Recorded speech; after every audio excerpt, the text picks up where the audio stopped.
Hello, welcome to a WFNY short recap of the Browns Week 5 loss to the Jets. The goal here will be to give some immediate feedback on what went wrong for the Browns in Week 5 and, come to understand where the frustration and blame needs to be placed. This might be the most frustrating loss we've seen from the Browns this year. I think it's probably safe to say that. They lost this one with plenty of ample opportunities to win the game. The turnovers were often and by multitude of blame can be placed on many people for the turnovers. The first one, if we're going to trace them, DeShone Kizer's pitch to Isaiah Crowell on the goal line when the Browns really need points. That was 50-50 blame if we're looking to place blame.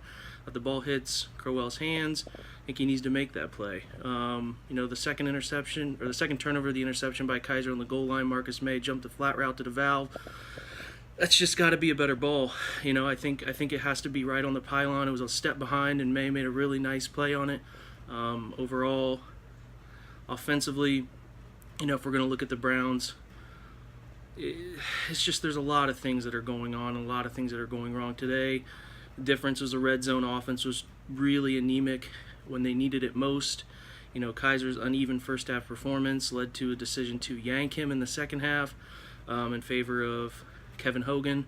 Kevin Hogan, you know what you're getting. I kind of equate him to a middle relief pitcher. He's going to give you some really, really positive things, but he's also going to make some critical errors if he's in there too long, and we saw that. We saw an interception on his second drive that really hurt the Browns, gave the Jets their best field position, leading to one of their touchdowns on the day. So, overall, it's the offense is just it's a dumpster fire. You're getting a lot of mistakes by a different group of people each week. It could be the play calling we see from Hugh. It could be Kizer holding onto the ball too long. It can be a missed hole by Crowell. There's so many things that go wrong that it's really hard to place blame on one person. This week, I thought Kizer's uneven performance led to a lot of problems. I think Hugh's play calling, especially on the 4th and 2 in the second half, where they're down on the goal line, took that timeout. To run a simple dive there that doesn't net really any yardage is just it's a terrible call, and that leads to the frustration that we're seeing from fans. Felt like they should have been up about 17-0 at half. They weren't. They were down 3-0. Zane Gonzalez isn't really helping anything with his case of pulling the ball a couple of times today on some field goals that could have been made. So as much as we want to pull our hair out and be frustrated and yell at the TV, it's frustrating for everybody, from the fan to the coaching staff. It goes all around. But if you're going to place blame this week, it's going to have to be on the coaching staff. I just thought it was pretty anemic all around. And defensively, a lot of bright spots. I thought, Jason McCourty played a flawless game. Myles Garrett gets a couple sacks. That's what fans want to see. It was Greg Williams' best attacking defense we've seen all year. We've seen, Jabril Peppers playing pretty deep. We saw him move up a lot, make some blitzes through the middle, which is what a lot of fans want to see, him in a little bit of a different role, and we saw that. And I thought they got some pressure on Josh McCown in a good way. So defensively, I'd probably put it as one of their better games of the year. They were playing behind the 8 ball pretty often.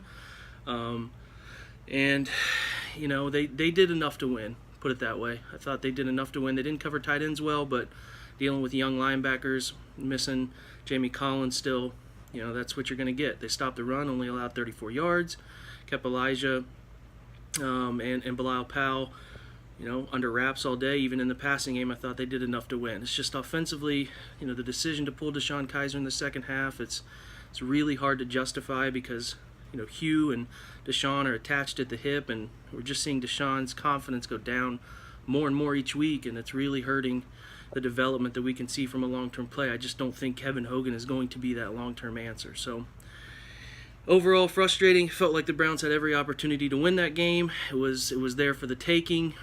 Plenty will be written by WFNY this week on, what exactly went wrong.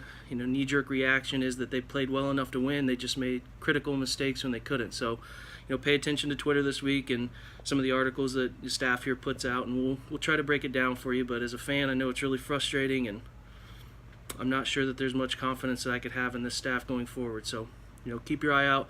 Hopefully things can turn around next week when the Browns travel to face Deshaun Watson and the Texans. So, thank you guys, and hopefully catch you soon.